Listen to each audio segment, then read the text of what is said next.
بالله من الشیطان الرحمن الرحیم. شاہ بھائی احمد کے آواز کے لیے کم سے قاری قرآن حبیب رضی اللہ عنہ سے وہ قراءت کلام پاک پیش فرمائیں.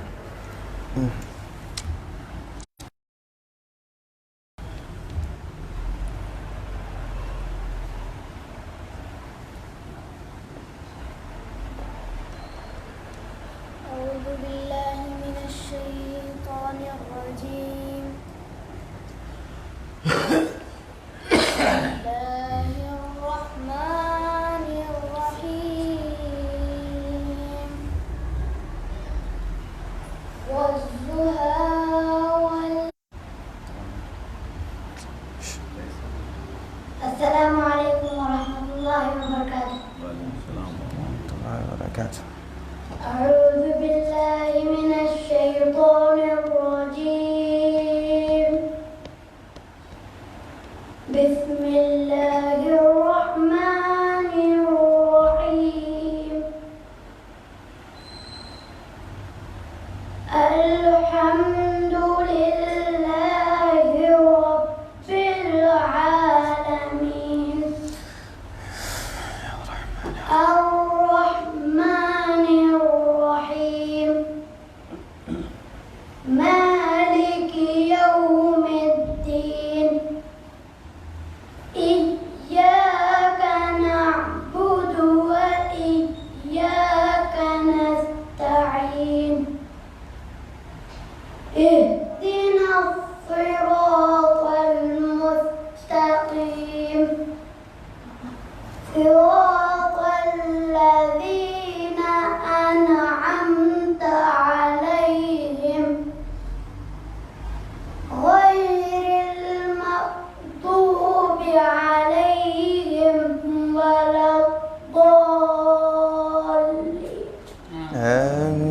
آمين. صدق الله العظيم. سبحان اللہ سبحان اللہ. مترسموں شیخ احمد حسین سے وائیں اور قراءت کلام پاک پیش فرمائیں. أعوذ أعوذ بالله من الشيطان الرجيم. بسم الله الرحمن الرحيم.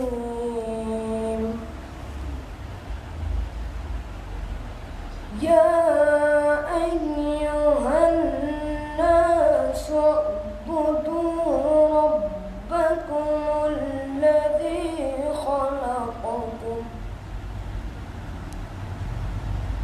الذي خلقكم والذين من قبلكم لعلكم تتقون. الذي جعل لكم الأرض فراشا والسماء بناء وأنزل من السماء ماء فأخرج به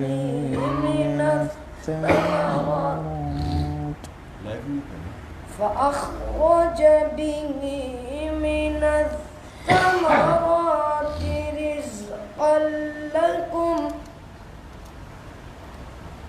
فلا تجعلوا لله أندادا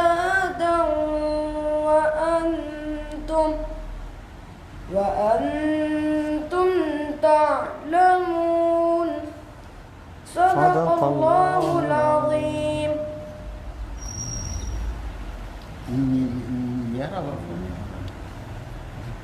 سبحان اللہ سبحان اللہ. اب میں مترس ہوں محمد زبیر قادری شکاری کے وہ ناصر شیخ کونین صلی اللہ علیہ وسلم پیش فرمائیں. اس کو اوپر اٹھا.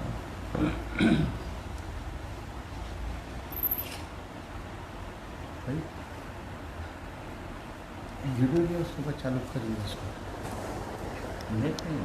علیکم ورحمۃ اللہ وبرکاتہ. وعلیکم السلام ورحمۃ اللہ وبرکاتہ.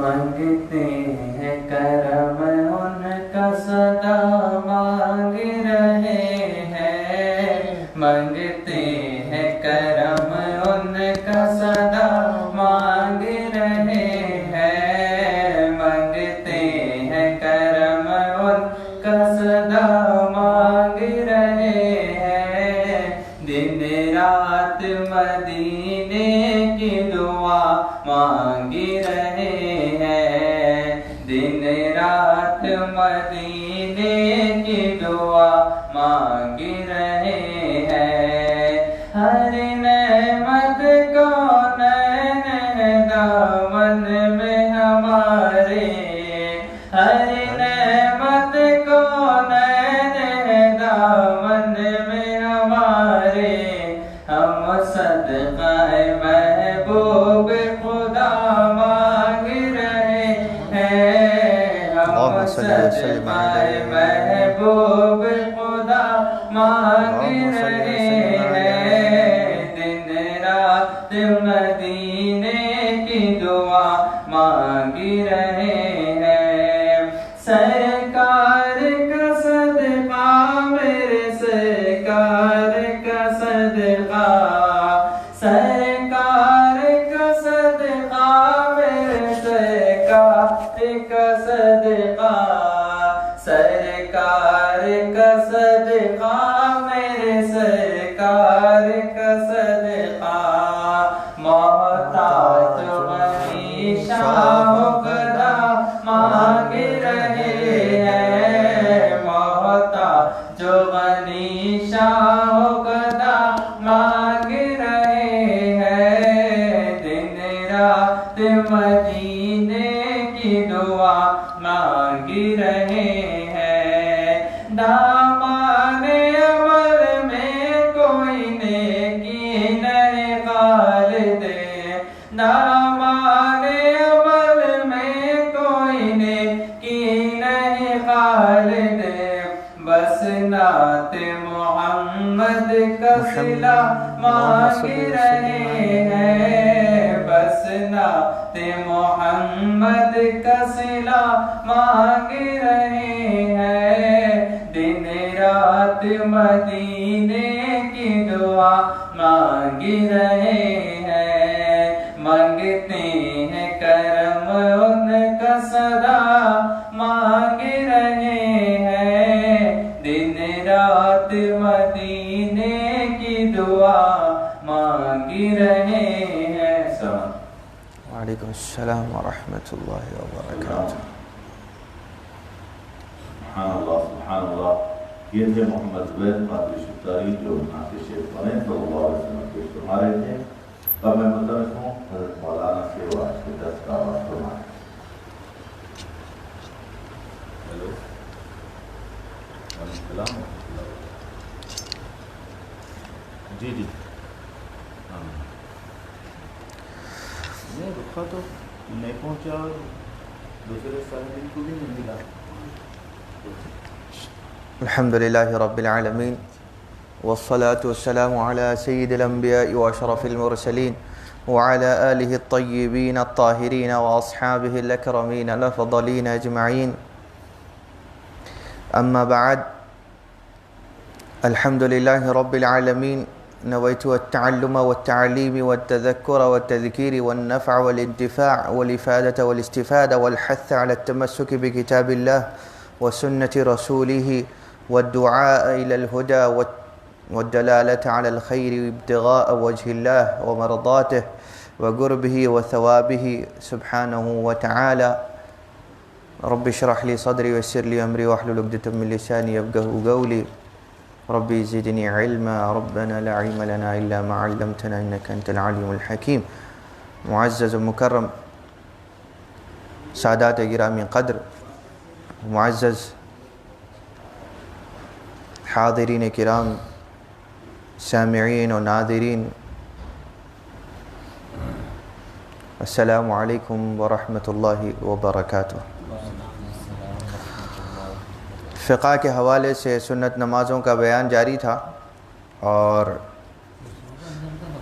صلاۃ اللیل صلاۃ التہجد کے حوالے سے ہم نے گفتگو کی اور آپ کی نشستیں تھیں تو آج انشاءاللہ صلاۃ التسبیح کے حوالے سے جو احکام ہیں وہ مختصر ذکر کیے جائیں گے۔ صلاۃ التسبیح اس نماز کا نام ہے کہ جس میں اللہ تعالیٰ کی تسبیح عام طور سے زیادہ تعداد میں کی جاتی ہے، خاص طور پر تسبیحات کی کثرت کی وجہ سے اس نماز کا نام صلاۃ التسبیح رکھا گیا ہے، ورنہ تو ہر نماز میں اللہ کی تسبیح بیان ہوتی ہی ہے، جیسا کہ آپ رکوع میں سبحان ربی العظیم و بحمدہ اور سجدے میں سبحان ربی الاعلی و بحمدہ پڑھتے ہیں، یہ اللہ کی تسبیح ہی ہے۔ تو اس نماز کے اندر جو خصوصیت ہے اس کا ذکر آئے گا۔ اس نماز کا بے انتہا ثواب ہے، یہاں تک کہ علماء کرام فرماتے ہیں کہ اس نماز کی فضیلت و بزرگی سن کر اسے ترک کرنے والا وہی شخص ہے جو دین میں سستی کرنے والا ہے۔ تو جو دین میں یا دین کے احکام میں سست ہوتا ہے اور دین کو سست کرنے کا وبال جس کے ذمہ ہوتا ہے، ایسے ہی لوگ ہوتے ہیں جو صلاۃ التسبیح پڑھنے سے بھی عار محسوس کرتے ہیں یا فرار حاصل کرنے کے لیے یا تو سنت نماز ہے کہہ کر چھوڑ دیتے ہیں یا کچھ اور، جبکہ اس کی فضیلت بہت ہے۔ تو ایسا بھی نہیں ہے کہ اس کو فرضیت کے طور پر ادا کیا جائے، لیکن اس کو باوجود آپ کی قدرت کے آپ ادا نہیں کر رہے تو یہ جو ہے سستی کرنے کے برابر ہے دین کے اندر۔ حدیث شریف میں وارد ہے کہ اللہ تعالیٰ اس نماز کے پڑھنے والے کے گناہ بخش دے گا، اگلے پچھلے نئے پرانے، جو بھول کر کیے جو جان کر کیے، چھوٹا بڑا پوشیدہ اور ظاہر ہر قسم کے گناہ کو اللہ تعالیٰ اس نماز کے پڑھنے والے کے ذمے سے مٹا دیتا ہے یا ان کو بخش دیتا ہے۔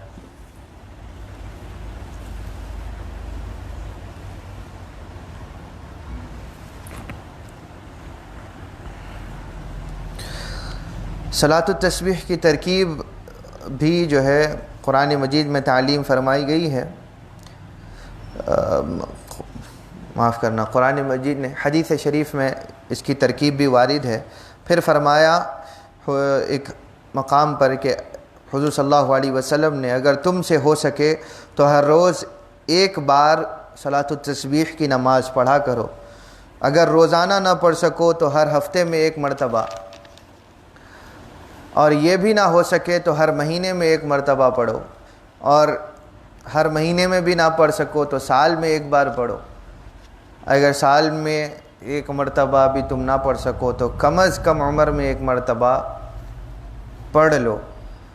صلاۃ التسبیح کی 4 رکعات ہیں جس میں 300 مرتبہ تسبیح پڑھی جاتی ہے، اور جو تسبیح پڑھی جاتی ہے وہ ہے سبحان اللہ سبحان اللہ والحمد للہ ولا الہ الا اللہ واللہ اکبر۔ یہ عام طور پر اتنی تسبیح وارد ہے، لیکن الاحیاء العلوم میں امام غزالی نے ان الفاظ کے ساتھ زیادتی کے ساتھ میں روایت لائے ہیں کہ ولا سبحان اللہ والحمد للہ ولا الہ الا اللہ واللہ اکبر ولا حول ولا قوۃ الا باللہ العلی العظیم، یہاں تک تسبیح پڑھنے کی روایت بھی آپ نے ذکر فرمائی ہے امام غزالی نے۔ تو بہتر ہے جس کے لیے جو سہولت ہے وہ وہاں تک پڑھے۔ نماز کی ترکیب یوں ہے کہ قرأت کے بعد آپ عام طور پر نویت صلاۃ التسبیح اگر 4 رکعت ایک ہی سلام سے پڑھ رہے ہوں یا 2 الگ کر کے بھی پڑھ رہے ہوں تو نیت ایک ہی دم کرنا ہے یا الگ الگ کرنا ہے، تو 4 رکعت کی نیت ہوگی نویت اصلی صلاۃ التسبیح اربع رکعات اداء مستقبلا کعبۃ شریفہ للہ تعالی، میں 4 رکعت نماز صلاۃ التسبیح پڑھنے کی نیت کرتا ہوں اللہ تعالیٰ کے لیے، وہ میرا کعبہ شریف کی طرف۔ 2 رکعت کی الگ الگ نیت کر رہے ہیں تو نویت اصلی صلاۃ التسبیح رکعتین اداء مستقبلا کعبۃ شریفہ للہ تعالی، میں 2 رکعت نماز صلاۃ التسبیح کی نیت کرتا ہوں اللہ تعالیٰ کے لیے، وہ میرا کعبہ شریف کی طرف، یہ کہہ کر نیت ہوگی۔ اور تکبیر تحریمہ اللہ اکبر کہہ کر رکعت باندھیں گے، دعا افتتاح پڑھیں گے، قرأت ہوگی، یعنی عام طور پر جس طریقے کے ساتھ عام طور پر نماز پڑھتے ہیں ویسے ہی، پھر سورۃ الفاتحہ، اس کے بعد ضم سورہ پڑھیں گے، اور اس کے بعد 15 مرتبہ تسبیح پڑھیں گے جو ہم نے ابھی ذکر کی۔ پھر رکوع میں جائیں گے تسبیح پڑھنے کے بعد، اور رکوع میں سبحان ربی العظیم وبحمدہ 3 مرتبہ پڑھنے کے بعد پھر تسبیح 10 مرتبہ پڑھی جائے گی۔ پھر رکوع سے اٹھنے کے بعد سمیع اللہ لمن حمیدہ ربنا ولیک الحمد کہنے کے بعد 10 مرتبہ، جس کو اعتدال کی حالت کہتے ہیں، اور اسی طرح پھر سجدے میں جائیں گے اور سبحان ربی الاعلی وبحمدہ 3 مرتبہ پڑھنے کے بعد 10 مرتبہ تسبیح پڑھی جائے گی۔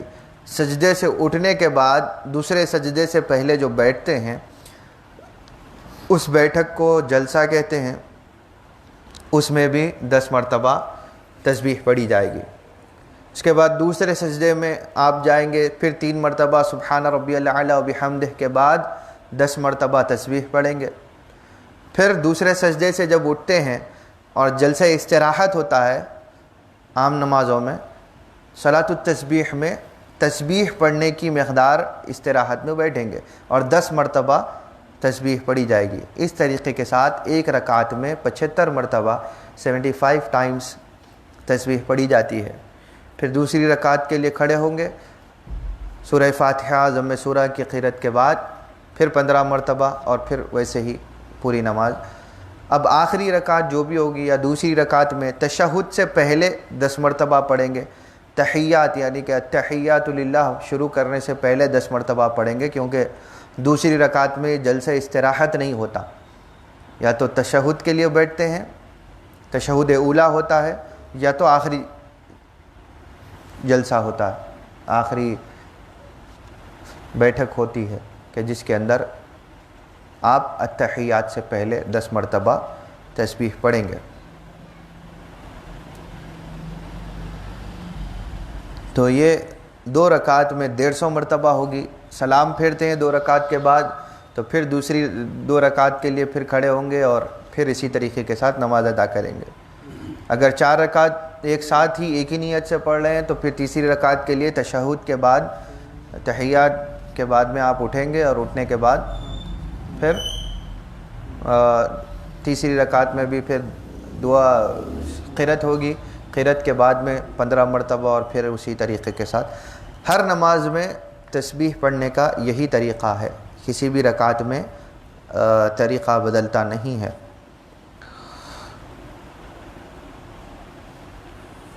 اور یہ جو طریقہ ہم نے بیان فرمایا ہے، یہ طریقہ تسبیح حضرت سیدنا عبداللہ ابن عباس رضی اللہ عنہما حبر الامہ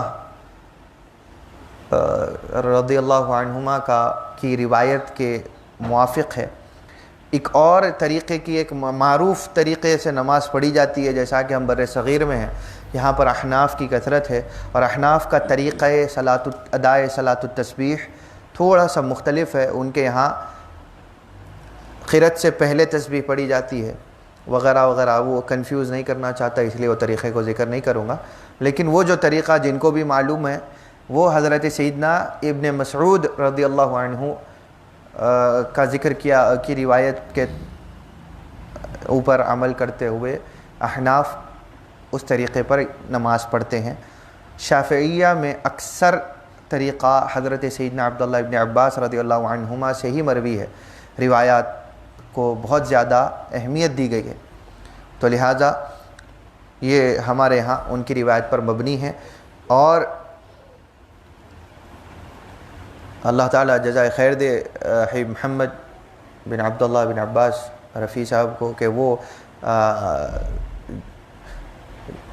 جو راتیں متبرک ہوتی ہیں ان راتوں میں طریقہ ادائے صلاۃ التسبیح بھی بنا کر پورا تفصیل کے ساتھ بھیجتے ہیں، اور جس میں دونوں ہی طریقے شامل ہوتے ہیں، تو جو جس طریقے کا پڑھنے والا ہے وہ اس طریقے کے ساتھ پڑھ لے، لہذا اس طریقے کے ساتھ میں وہ بھیجتے ہیں۔ لیکن شافعیہ کے ہاں عبداللہ ابن عباس، کیونکہ یہ درس فقہ شافعی کا ہے تو یہ آپ کو بتانا مقصود ہے کہ اس میں سے جو طریقہ حضرت عبداللہ ابن عباس کا مروی ہے وہی طریقہ اختیار کریں۔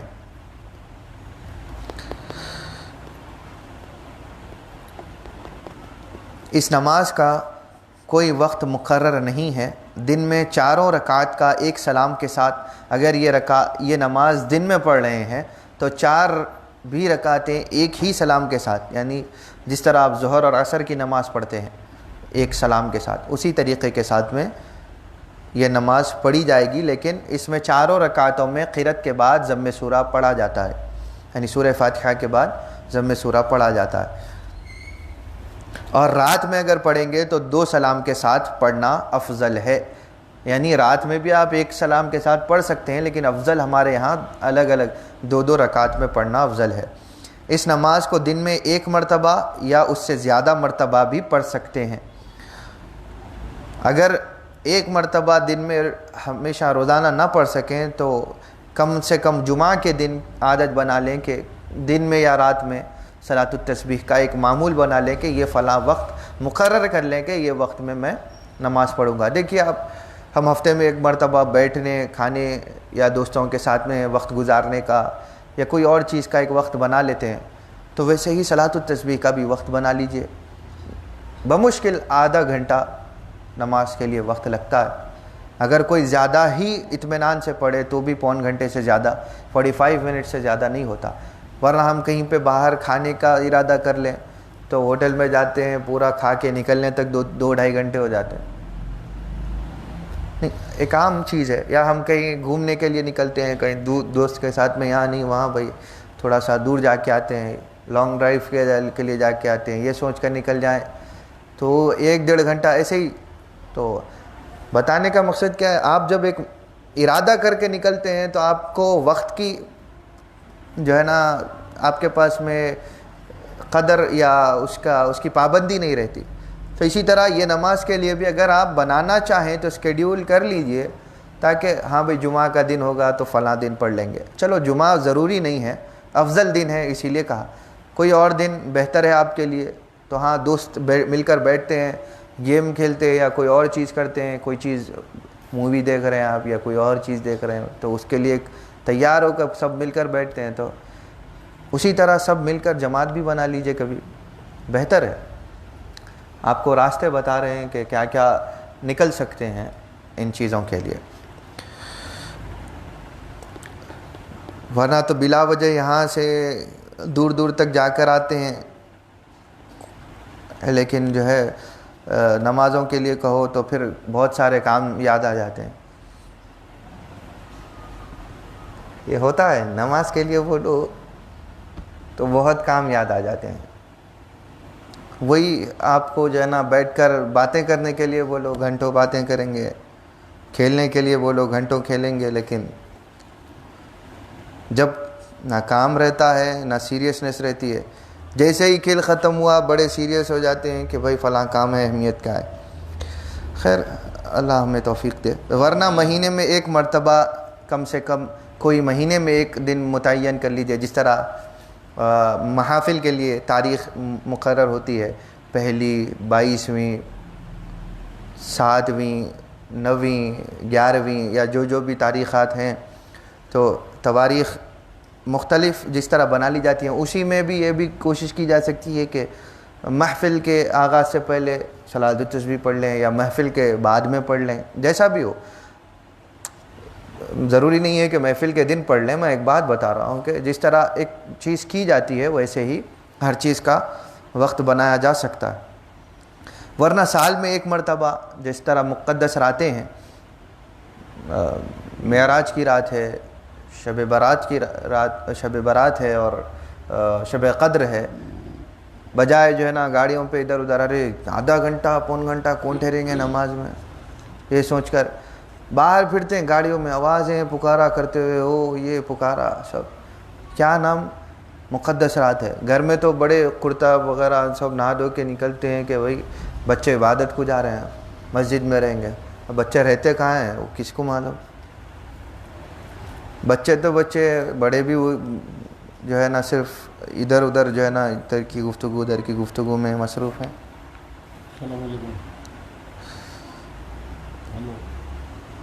تو اب یہ بھی نہ ہو سکے تو آخر میں عمر میں ایک مرتبہ پڑھ لینا مسنون ہے۔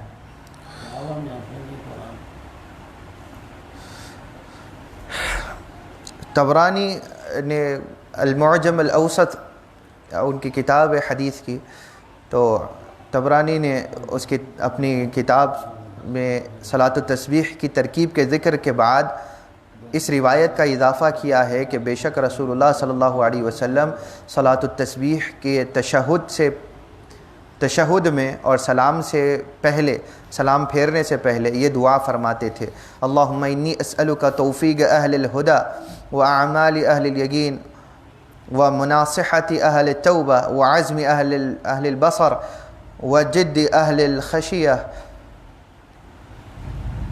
وطلبت اہل الرغبہ والتعبد اہل الورع وعرفان اہل العلم حتى اخافک اللہم انی اسألک مخافت تحجزنی عن معاصیک حتى اعمل بطاعتک عملا استحق به رضاك وحتى أناصحك في التوبة وخوفا منك حتى أخلص لك النصيحة وحتى توكل عليك في الأمور وحسن الظن بك سبحان خالق النور۔ یہ دعا ہے، اگر آپ چاہیں تو اس کو انشاءاللہ، وقت ہمیں نہیں مل رہا ورنہ ہم انشاءاللہ بہت جلد کوشش کریں گے کہ وہ سب چیزیں، اس جتنا درس ہوا ہے اس کا ایک اختصاری مختصر طور پر ایک کتابچہ جو ہے نا آپ لوگوں کے فائدے کے لیے شائع کریں، تو انشاءاللہ اللہ نے چاہا تو وہ بھی ہو جائے گا۔ تھوڑا وقت نہ آگے پیچھے رہنے کی وجہ سے، بہت ساری چیزیں ذمہ داریوں میں رہنے کی وجہ سے نہیں مل رہا، ورنہ یہ دعائیں آپ کو دی جائیں گی، آپ ان کو یاد کر سکتے ہیں تو یاد کر لیجئے، یاد نہیں ہے تو کوئی بات نہیں، آپ عام طور پر جو دعائیں، جو تشہد میں آپ جو دعا پڑھتے ہیں وہ یاد ہے تو وہ کافی ہے۔ اسی طرح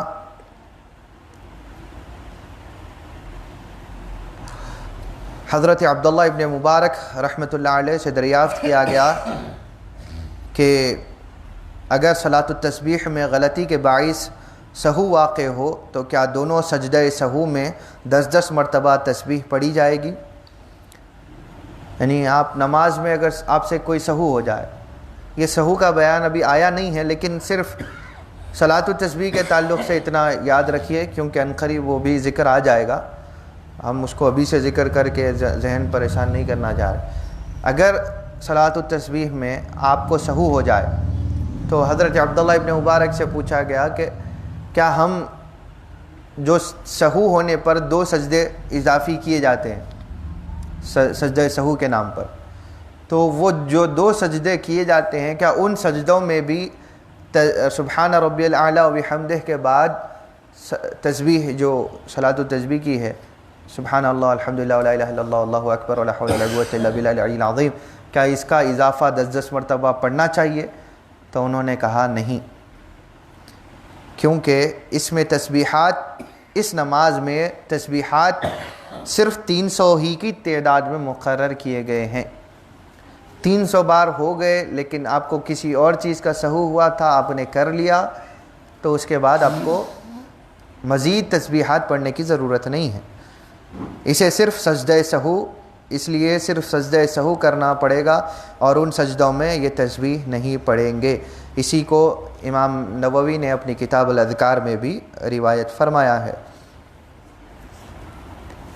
القول التام میں ابن عماد اقفحسی الشافعی رحمہ اللہ، یہ اقفحسی بہت بڑے شافعی امام ہیں، فقیہ ہیں شافعیہ کے، ایک احناف کے بھی امام ہیں جو قریب قریب نام ہوتا ہے، وہ ہے حسکفی، تو یہ دوسرے ہیں یہ اقفہسی ہیں، امام حسکفی اور ہیں وہ حنفی ہیں.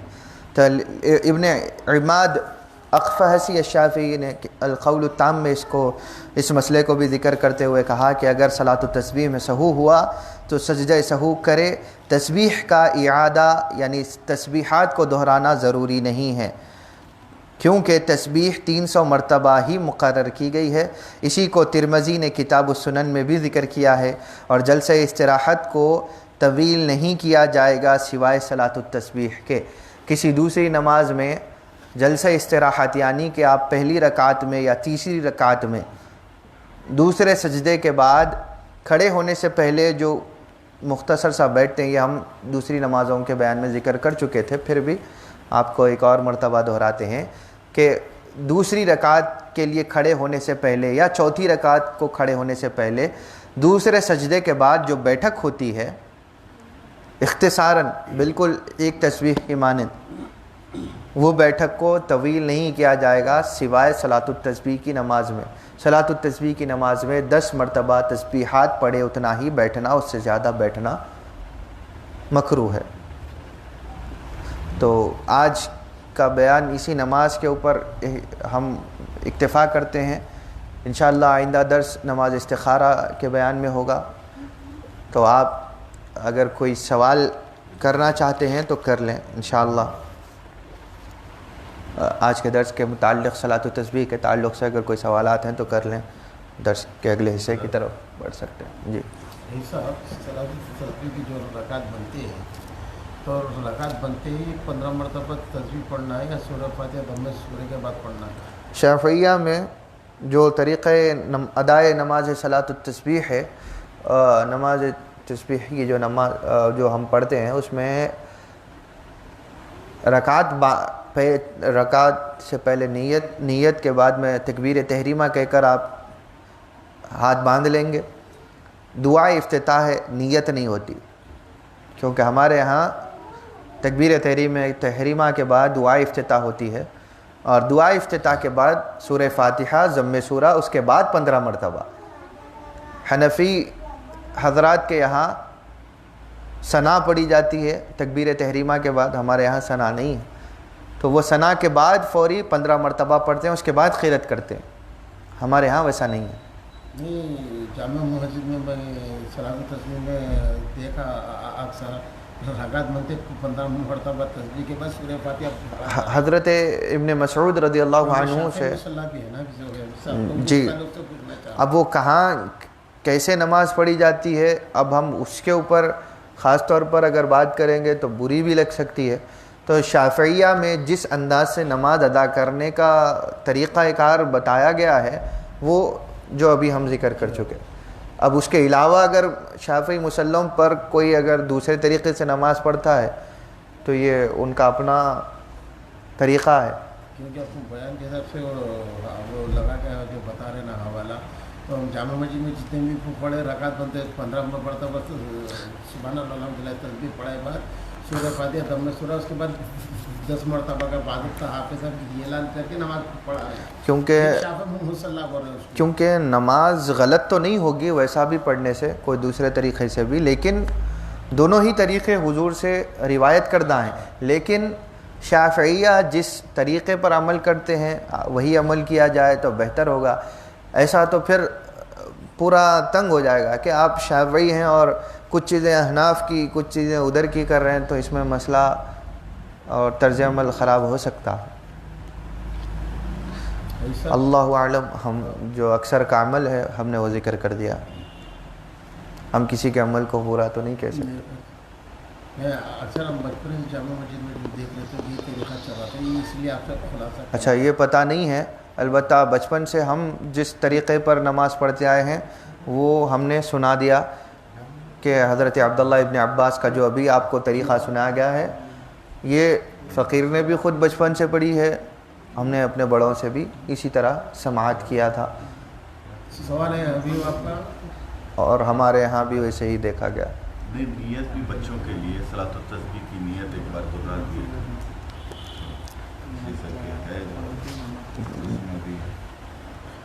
نویت اصلی صلاۃ التسبیح 4 رکعات